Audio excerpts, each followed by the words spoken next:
আসসালামু আলাইকুম ওয়া রাহমাতুল্লাহি ওয়া বারাকাতুহু। আলহামদুলিল্লাহ, আজকে খুবই চমৎকার একটি আমল নিয়ে হাজির হয়েছি।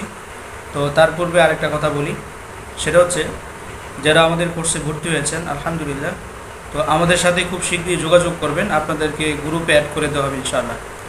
আমাদের যে সমস্ত ছাত্ররা ভর্তি হয়েছেন তারা আমার সাথে খুব শীঘ্রই এই ভিডিও দেখার পর যোগাযোগ করবেন। আমরা আপনাদেরকে খুব শীঘ্রই আমাদের পার্সোনাল হোয়াটসঅ্যাপ গ্রুপে অ্যাড করে দেবো ইনশাআল্লাহ, এবং আমরা ক্লাসটা কীভাবে করব প্রত্যেকটা নিয়মকানুন বলে দেবো ইনশাআল্লাহ। তো যাই হোক, আজকের ভিডিওটা খুবই চমৎকার হবে ইনশাআল্লাহ, আশা করি।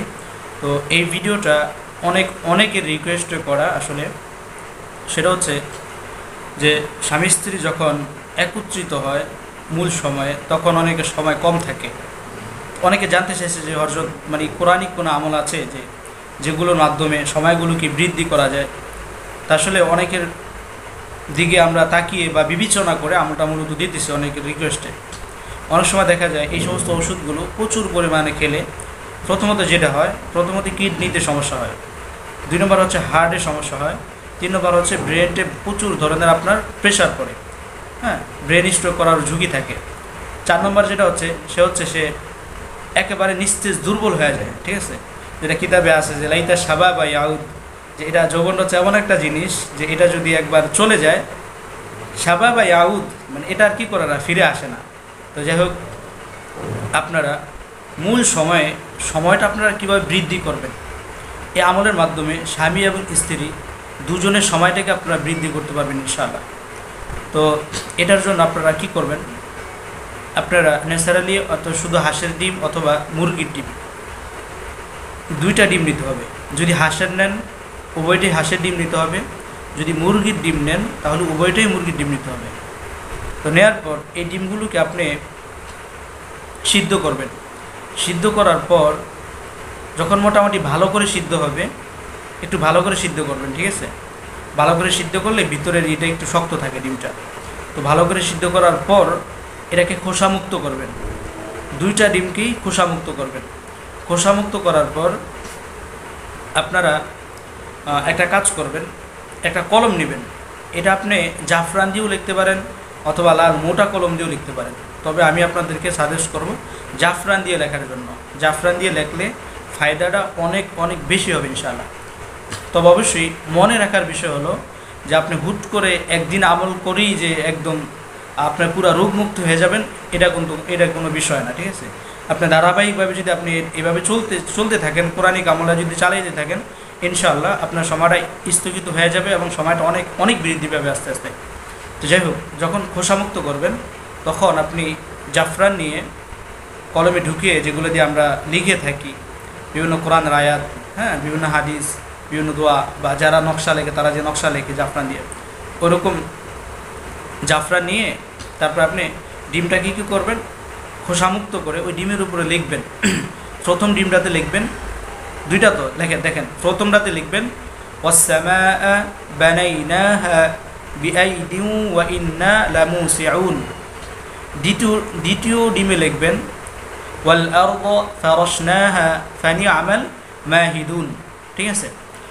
2টা ডিমে এই 2টা আয়াত লিখবেন। আয়াতগুলো আমি আবারও বলি, আর এই আয়াতগুলো কোন সূরার কত নং আয়াত এটা আমি ডেসক্রিপশন বক্সে দিয়ে দেব ইনশাআল্লাহ। আপনারা ডেসক্রিপশন বক্স চেক করে নেবেন, ঠিক আছে। আয়াতগুলো আমি আবারও বলি। প্রথম ডিমে লিখবেন ওয়াস-সামাআ বানাইনাহা বিআইদিন ওয়া ইন্না লামুসিউন ওয়াল আরদা ফারাশনাহা ফানিআমাল মাহিদুন, ঠিক আছে। তাহলে এই 2টা ডিমে 2টা আয়াত লিখবেন। লেখার পর প্রথম যেটাতে লিখছেন ওয়াস-সামাআ বানাইনাহা বিআইদিন ওয়া ইন্না লামুসিউন, এটা স্বামী খাবে প্রথমটা। এরপরে ওয়াল আরদা ফারাশনাহা ফানিআমাল মাহিদুন, ঠিক আছে। দ্বিতীয় আয়াতটা যেটাতে লিখছেন এটা আপনার স্ত্রী খাবে, ঠিক আছে। এটা খাবেন কখন, এটা খাওয়ার নিয়ম হচ্ছে আপনি যখন রাত্রে ঘুমাবেন, ঘুমানোর অন্তত আধা ঘন্টা আগে তারপর এটা আপনি খাবেন, ঠিক আছে। তবে একটা বিষয় অবশ্যই খেয়াল রাখবেন, পেট ভরা অবস্থায় আপনার এই সমস্ত কাজগুলোতে লিপ্ত হওয়া ডাক্তারির মতে ঠিক না। আর ওই সময় মানুষের সময় অনেক কম থাকে, এই বিষয়টা অবশ্যই খেয়াল রাখবেন। যদি আমি আসলে এই আমলটা দিতাম না, অনেকেই জানতে চেয়েছেন যে আসলে কোরআনিক এরকম কোনো আমল আছে কি না, এজন্যই মূলত তাদের দিকে লক্ষ্য করে আমলটা মূলত দেয়া। ঠিক আছে। তো এই কোরআনিক আমলটা যদি ইতমিনানের সহিত করতে পারেন ইনশাআল্লাহ, এরকমভাবে যদি আপনি চলতে থাকেন ওষুধ না খেয়ে, আপনি প্রাকৃতিক উপাদানগুলো যদি খান এবং সেটা যদি কোরআনিক ফন্তায় তুদবির হিসাবে হয়, তাহলে আশা করি আপনাদের জন্য অনেক সেবা হবে। ঠিক আছে, যেরকমটা আল্লাহ তাআলা কোরআন হাকিমে বলছেন, ওয়া নুনাজ্জিলু মিনাল কোরআনি মা হুয়া শিফাউন ওয়া রাহমাতুল লিল মুমিনিন। ঠিক আছে, এখানে আল্লাহ তাআলা কোরআনটাকে মুমিনের শেফা হিসাবে আখ্যা দিচ্ছেন। এখানে আল্লাহ তাআলা কোনো নির্দিষ্ট রোগ বলে আখ্যা দেন নাই, যে এই রোগের ঔষধ, এরকম বলেন নাই। আমভাবে বলে দিয়েছেন যে কোরআন হচ্ছে মুমিনের জন্য শিফা।